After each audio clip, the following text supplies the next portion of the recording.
तेरे नाल नाल रहना आई मेरी आदत बन गई। साहे वच साहे वसदा है तो मेरी इबादत बन गई। जदों तू हसदी है दिन भी रोशन हो जानदा। मेरी हर एक थकनू तेरा एक लफ्ज मिटा जंदा।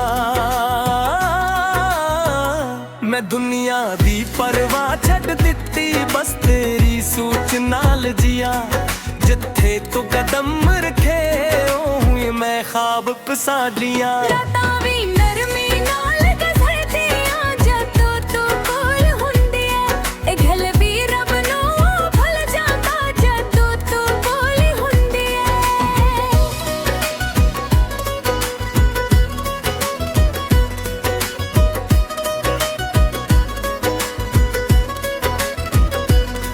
अगर कल बदल भी जाए मेरा आज तेरे नाले।